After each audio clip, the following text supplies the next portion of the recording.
हम परम शांति इसलिए बोलते हैं क्योंकि परम शांति एक ऐसा शब्द है जो परम धाम से आया हुआ है। परम धाम वो जगह है जहाँ हमारी आत्मा का सृजन हुआ और वहाँ पे आत्माएं परम शांति में पहले से ही थी। शरीर से श्रेष्ठ मन, मन से श्रेष्ठ बुद्धि और बुद्धि से श्रेष्ठ आत्मा। ये ब्रह्मांड क्या है, कहाँ से आया, हम कौन है, कहाँ से आए, क्यों आए, ये जब हमें सब कुछ समझ में आने लगता है वेदों उपनिषदों के हिसाब से, तब धीरे धीरे में आत्मज्ञान हमें होता है। जब ज्ञान होता है कि ये कर्म बुरा है, मैं किसी को मन में गाली दूंगा या मुंह से गाली बोलूँगा, ये अपशब्द बोलूँगा, तो इससे एक बुरी एनर्जी क्रिएट होगी। और बुरी एनर्जी जो है, गीता में कहा ना, जो तू करेगा वो तू भरेगा, खड्डा खोदेगा तो तू ही गिरेगा। लव एट फर्स्ट साइट, कि उसको देख के मुझे बहुत अच्छा लग गया। देखो, दो चीज़ें हैं, एक तो वासना वाला प्रेम और एक होता है सच्चा प्रेम। Hello and welcome to the Baithak podcast. आज हमारे पॉडकास्ट में जुड़ने वाले हैं अनंत पटेल, जो कि बेहद परम शांति संस्था से जुड़े हुए हैं। ये संस्था की शुरुआत उनके पिताजी ने की थी, जो कि लोगों को आत्मज्ञान के बारे में बताती है। परमात्मा, आत्मा, ब्रह्मलोक और उसके अलावा अलग अलग लोक है, जो सूक्ष्म जगत है, उन सब विषयों की इनकी नॉलेज खूब है। और आज हम उनके पास बैठ के यही सारी चीज़ें जानने वाले हैं। साथ ही क्या एलियन होते हैं, इवन अयोध्या राम मंदिर में राम जी के बारे में बहुत सारी बातें करने वाले हैं। ये सारी चीज़ों के ऊपर ही आज का पॉडकास्ट है। पॉडकास्ट बहुत ही अच्छा होने वाला है। ऐसा हो सकता है कि एंड ऑफ द पॉडकास्ट आपको ये भी लगे कि आपने एक हॉलीवुड की मूवी देखी है। तो पॉडकास्ट के एंड तक जुड़े रहिए। आइए शुरुआत करते हैं।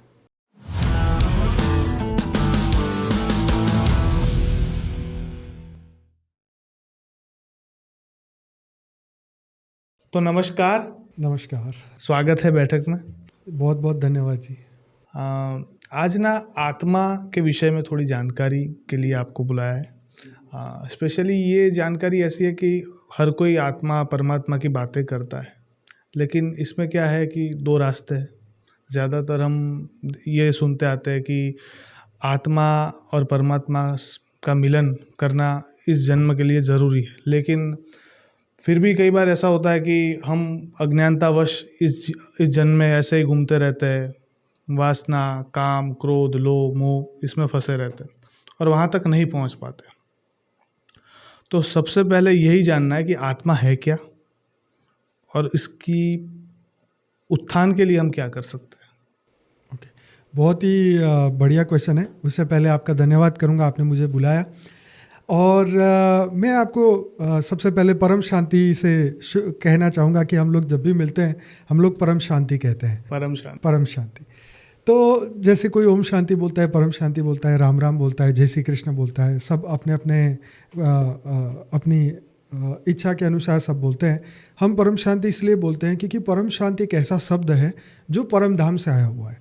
परम धाम वो जगह है जहाँ हमारी आत्मा का सृजन हुआ और वहाँ पे आत्माएं परम शांति में पहले से ही थी। तो ये परम शांति शब्द याद करने से हमें समझ में आएगा कि ये परम शांति को हमने अपने जीवन में उतारना है, उसका महत्व समझना है और उसको पाना है। अब आपका सबसे पहला क्वेश्चन कि भाई आत्मा क्या है। तो आत्मा क्या है, तो आपको उसके लिए पहले परम आत्मा को समझना पड़ेगा, क्योंकि परम आत्मा से आत्मा शब्द निकला, राइट। पहले इसको चेतना कहा जाता था।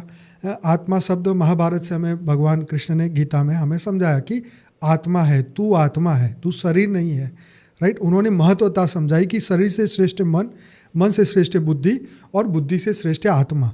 तो हे पार्थ, आत्मा की चिंता कर। तो आत्मा शब्द फिर आ गया कि आत्मा जो है वो परमात्मा का अंश है, उसी का प्रकाश है, उसी की शक्ति है। जैसा वो परमात्मा उसका रचयिता है, वैसी ही वो आत्मा है।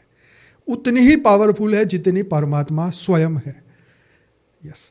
तो आत्मा ये समझना जरूरी है कि समझने के बाद उसका अभ्यास भी करना जरूरी है कि मैं शरीर नहीं, मैं आत्मा हूँ, मैं चैतन्य हूँ, मैं परम प्रकाश हूँ, मैं परम लाइट हूँ, अनंत सूर्यों की शक्ति मेरे भीतर है। तो ये आत्मा के कैरेक्टर है, कैरेक्टरिस्टिक। जैसे भगवान के गुण बताए गए ना, ऐसे हमारे आत्मा के भी गुण हैं। और इसका ज्ञान कैसे प्राप्त कर सकते हैं? देखिए, आत्मज्ञान प्राप्त करने के लिए बहुत सारे मार्ग हैं। हमारे वेदों उपनिषदों के अंदर ये बातें समझाई गई। भगवान ने गीता में जो बात शॉर्ट में बताई, वही बातें वेदों और उपनिषदों में बहुत लंबी लंबी स्टोरी और बहुत लंबी लंबी लेक्चर्स के रूप में ये सभी वेदों और उपनिषद में बताया गया। तो उसको पढ़ते पढ़ते दिव्य आत्माओं महापुरुषों के जब हम भाषण सुनते हैं, उनका ज्ञान हम सुनते हैं, तो धीरे धीरे हमें समझ में आता है कि हम कौन हैं, कहाँ से आए हैं, करना क्या है, लाइफ का पर्पस क्या है और कब तक हम यहाँ धरती पे रहेंगे, राइट। फिर हम अपने आत्मा के बारे में सोचना शुरू करते हैं कि कैसे हमारी आत्मा की अच्छी गति हो सके, कैसे मोक्ष प्राप्त कर सके, ये ब्रह्मांड क्या है, कहाँ से आया, हम कौन है, कहाँ से आए, क्यों आए। ये जब हमें सब कुछ समझ में आने लगता है वेदों उपनिषदों के हिसाब से, तब धीरे धीरे आत्मज्ञान हमें होता है। और धीरे धीरे आत्मज्ञान होने पे हमारा मन, बुद्धि और संस्कार बदलते हैं और फिर हम अपने जीवन में एक महान परिवर्तन देखते हैं। हम अपना दिव्य परिवर्तन देखते हैं अपने भीतर, तब हम कह सकते हैं हमें आत्मज्ञान हुआ। बाकी ये लंबी सीखने की प्रोसेस है, सीखने में समय लगता है, अनुभूति करने में इससे ज़्यादा समय लगता है, और फर्म बिलीव आने में कि मैं ही वो चैतन्य आत्मा हूँ, उसमें काफ़ी अभ्यास लगता है। आपने अभी कृष्ण की बात की, जैसे कि हम सभी जानते हैं कि भगवान कृष्ण ने भगवत गीता कही और उसमें कर्म योग की बात कही। तो ये थियरी ऑफ कर्मा एक्चुअली है क्या? बहुत ही बढ़िया और इम्पोर्टेंट क्वेश्चन है। हर मनुष्य के लिए ये जानना जरूरी है कि थियरी ऑफ कर्म क्या है। तो पहले तो हमें उससे पहले कर्म को जानना पड़ेगा कि कर्म क्या है। तो कर्म को जानेंगे तो उसके फल को भी जानेंगे। अब भगवान ने ये भी बोल दिया कर्म कर, फल की चिंता मत कर। ये सब कुछ को साथ में समझते हैं। कर्म वो हर चीज़ है जो हम सोचते हैं, बोलते हैं और हाथों से करते हैं। 3 सोचना भी एक कर्म है, बोलना भी एक कर्म है, और हम फिजिकल रियलिटी में जो कार्य करते हैं वो भी एक कर्म है। तीनों ही चीज़ एक कर्म है, सोचना, बोलना और रियल में करना। अब ये जो हम कर्म करते हैं उसका एक फल होता है, राइट। सोचना भी एक कर्म है। भगवान ने गीता में सिखाया, बताया कि सोचना भी एक कर्म है, बोलना भी कर्म है। तो ये कर्म हम करते क्यों हैं? क्योंकि ये कर्म भूमि है, धरती एक कर्म भूमि है। हर मनुष्य ने जो जन्म लिया है उसको कर्म करने का एक अवसर मिला है। या तो वो श्रेष्ठ कर्म करे या तो वो बुरे कर्म करे। भगवान ने सबको फ्री विल भी दी कि चाहे तू मुझे याद कर, चाहे तू मुझे याद ना कर, लेकिन तू कर्म तो करेगा ही। तो जब ये ब्रह्मांड बनाया गया तब थियरी ऑफ कर्म भी बनाई गई, क्योंकि जब रास्ता बनता है, रेड लाइट लगती है, तो हमें नियम भी बताए जाते कब इसको क्रॉस करना है, कभी कब नहीं करना। तो जब ये ब्रह्मांड बनाया तो सृष्टि जब बनाने के साथ वेदों को ब्रह्मा जी ने वेदों को बनाया और उन वेदों को उन्होंने धरती पे लाने का प्रावधान भी किया। उन्होंने अपने संतानों को भेजा वेदों के द्वारा ये लर्निंग सिखाने के लिए धरती के मनुष्यों को कि जीवन कैसे जिए। मनुस्मृति में बताया गया क्या करे क्या ना करे, कैसे कर्म करने चाहिए, क्या विचार करना चाहिए। तो ये है थियरी ऑफ कर्म, ये है फ्री विल की दुनिया। तो भगवान ने हमें थियरी ऑफ कर्म का ज्ञान गीता के द्वारा दिया गया। वैसे तो वेदों उपनिषद में पहले से है, लेकिन हमने सीखा वहाँ से। तो थियरी ऑफ कर्म जो है ये एक डायरेक्शन है मनुष्य को, यही तुम्हें करना चाहिए, राइट। इसको जानने के बाद ये रूल्स है, रेगुलेशन है। जैसे हम गेम खेलते तो गेम के रूल्स होते हैं ना, कि इसको तुम कूद सकते हो, इधर नहीं कूद सकते, इधर जा सकते हो, इसको ये कर सकते हो, वो। तो ये मनुष्य के लिए रूल्स था, ये मैन्युअल था। ये मैन्युअल में सब लिखा हुआ था कि तुम्हें ये करना है, नहीं करना है, फलाना ये वे। तो ये मैन्युअल था और ये हमें हर मनुष्य को समझना ही चाहिए। कई बार ऐसा होता है कि अच्छे कर्म, बुरे कर्म, कर्म तो बात की बात है, लेकिन अच्छी चीज़ें या बुरी चीज़ें, मतलब पॉजिटिविटी, नेगेटिविटी, इसको आइडेंटिफाई कैसे कर सकते हैं? या अगर कोई चीज़ नेगेटिव है तो उसको पॉजिटिव कैसे कर सकते हैं? देखो आप किस सेंस में कह रहे हैं मैं नहीं समझ पाया, लेकिन जो मैं बता रहा हूँ मैं आपको ये समझाना चाहता हूँ कि नेगेटिव को पॉजिटिव मतलब ये कि ये सोच है, अंडरस्टैंडिंग है, राइट। हम कहते हैं भाई नेगेटिव को पॉजिटिव करना मतलब क्या? अपने विचारों को, अपने कर्मों को। ओके, ये बहुत अच्छी बात है। तो देखो विचारों को, जैसे मैंने कहा ना कि हमें जब ज्ञान होता है कि ये कर्म बुरा है, मैं किसी को मन में गाली दूंगा या मुंह से गाली बोलूँगा, ये अपशब्द बोलूँगा, तो इससे एक बुरी एनर्जी क्रिएट होगी। और बुरी एनर्जी जो है, गीता में कहा ना, जो तू करेगा वो तू भरेगा, खड्डा खोदेगा तो तू ही गिरेगा। तो हमें ये मैन्युअल में बताया गया कि बुरा कर्म करने से तुम खुद ही फंसोगे, अच्छा करोगे तो हमेशा मुक्त रहोगे, स्वतंत्र रहोगे, खुश में रहोगे, आनंद में रहोगे। तो हमें ये बताया गया कि तुम ये नेगेटिव और पॉजिटिव को समझ जाओ, ये कर्म अच्छा है, ये बुरा है इस धरती पे है। किसी को भूखे को खाना खिला रहे हो तो आप अच्छा कर्म कर रहे हो, आपको एक खुशी होगी, संतोष होगा, और किसी का खाना छीन रहे हो, ये बुरा कर्म है। तो हमें ये बताया गया कि हम बुरे कर्म ना करें, अच्छी सोच पैदा करें, अच्छे विचार पैदा करें, अज्ञान पैदा ना करें। तो नेगेटिव में से अगर पॉजिटिव करना है तो पहले तो मन बदलना पड़ेगा।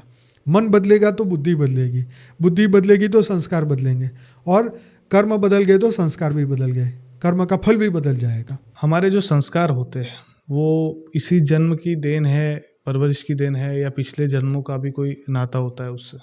डेफिनेटली इस जन्म की तो है ही, जो हमारे माँ बाप ने संस्कार दिए वो तो हमारे साथ इस जन्म के तो है ही, लेकिन कुछ पूर्व जन्म के भी कर्म हमारे साथ है, संस्कार हमारे साथ है।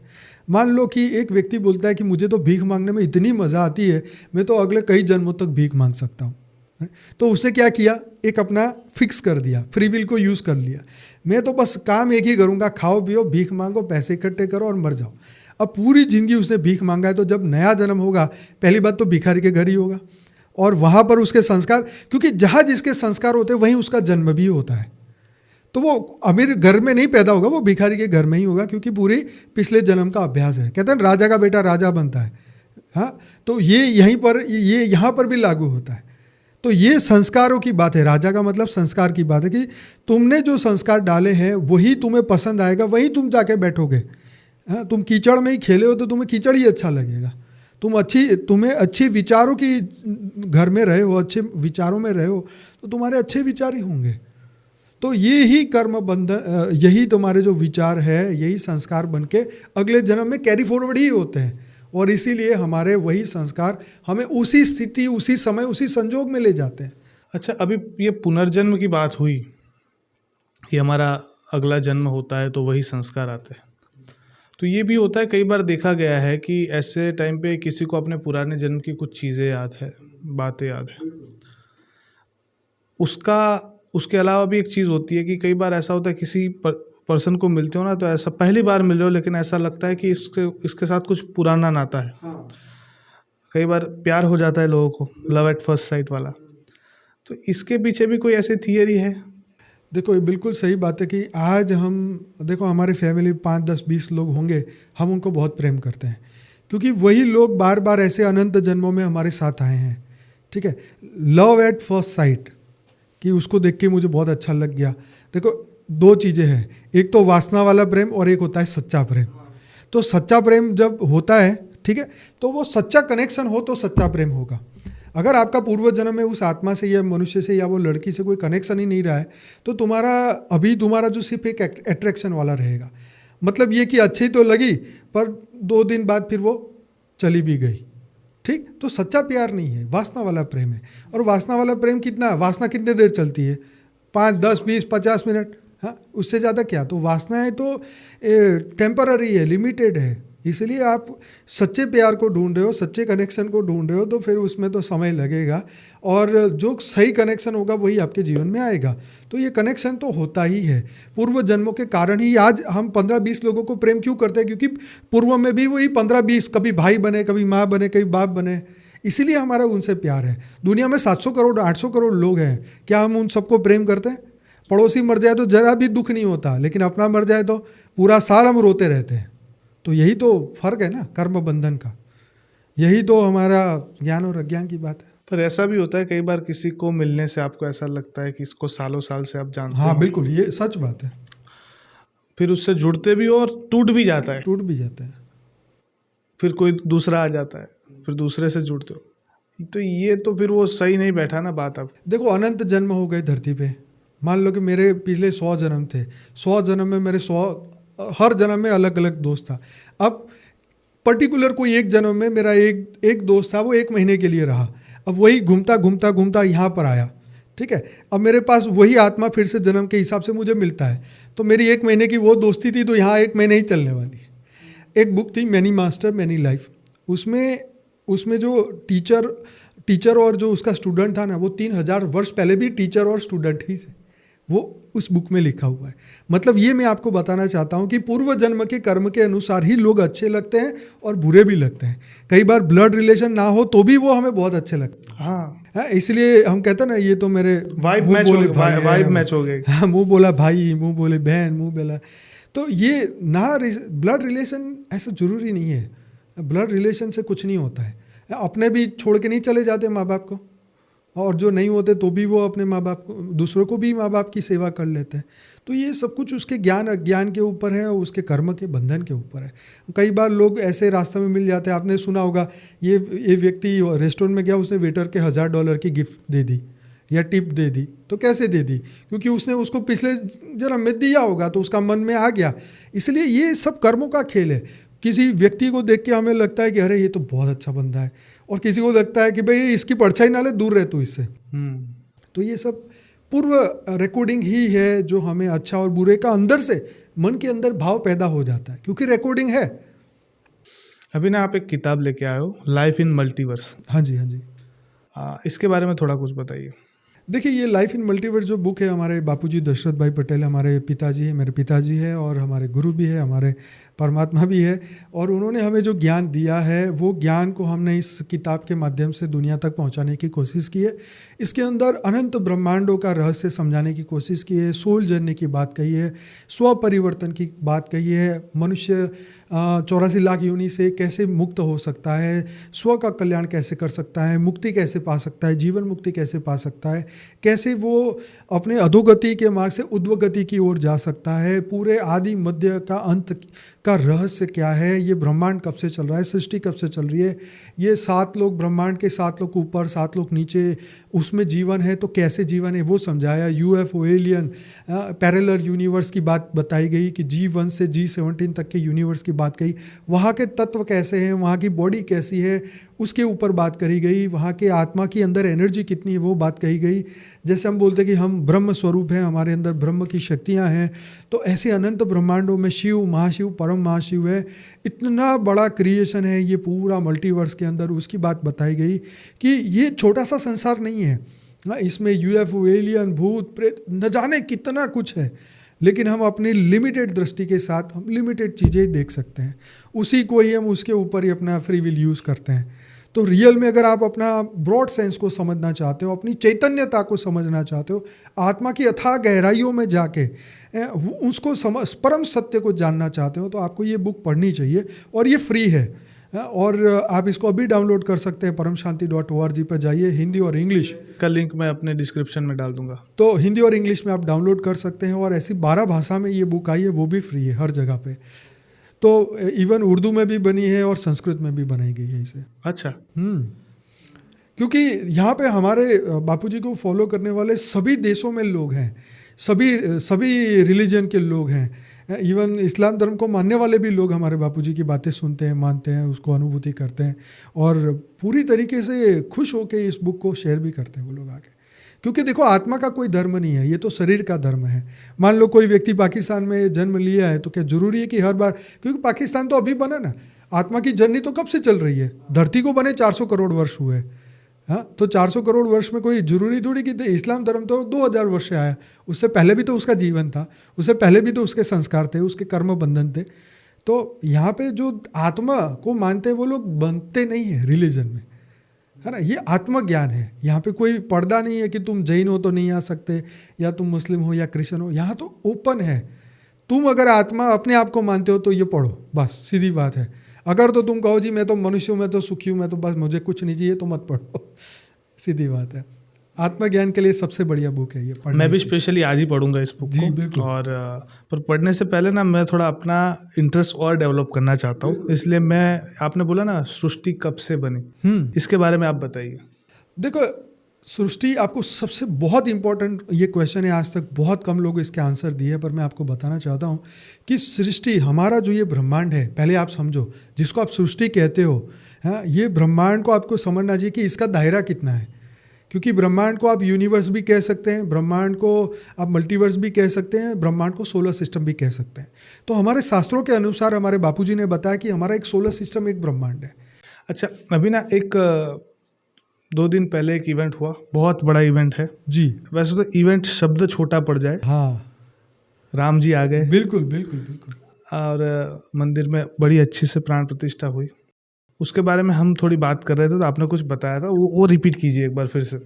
देखिए, ये राम राज्य की शुरुआत अब हुई, 500 साल से इसकी वेटिंग चल रही थी। सदियों बीत गई, भगवान राम को धरती पे हमारे बापूजी ने बोला कि साकेत लोग जो विष्णुपुरी है, धरती लोग भूलोग हैं, भूलोग, भूगोलोक, स्वलोक, जनलोक, तपलोक, महलोक, ऊपर ब्रह्मापुरी, विष्णुपुरी, शिवपुरी और परमधाम। तो जो विष्णुपुरी है वहाँ पे साकेत लोग है, राम राज्य। तो भगवान राम जो है वहाँ रहते हैं। उन्होंने अपना एक रूप धरती पे भेजा और पृथ्वी पे कल जहाँ पे हमारा श्री नरेंद्र मोदी जी ने उनका प्राण प्रतिष्ठा की, तो भगवान राम जो है ऊपर से साकेत लोक में अपने रूप को उन्होंने यहाँ पे धरती पे भेजा उस मूर्ति के अंदर। अब वो मूर्ति जो है वो लाइव है, मतलब परमात्मा स्वयं वहाँ लाइव है। तो भगवान राम जो है इतने साल बाद, इतने सालों के इंतज़ार के बाद प्राण प्रतिष्ठा हुई है। वैसे तो मूर्ति है तो बहुत होती है, लेकिन ऊपर से जो रूप आते हैं देवी देवताओं के, वो बहुत कम टाइम पे आते हैं। और अब जो है इसका ज़बरदस्त इम्पैक्ट पूरे वर्ल्ड पे होने वाला है। राम राज्य पुनः स्थापित होगा, शुरू हो चुका है, समय शुरू हो चुका है, दिव्य आत्माओं का समय शुरू हो चुका है। 33 कोटि देवताओं को जागना शुरू हो चुके हैं इस वक्त। इतना बड़ा ये इवेंट हुआ है और इसका इफेक्ट आप आने वाले समय में पूरी धरती पे देखेंगे। इसके ऊपर हम डिटेल में एक और पॉडकास्ट करेंगे। बिल्कुल। फिलहाल आज के लिए इतना ही। जी, आपसे बात करके बहुत अच्छा लगा। होप हमारी ऑडियंस को भी बहुत अच्छा लगा। Thank you so much. Thank you so much. परम शांति।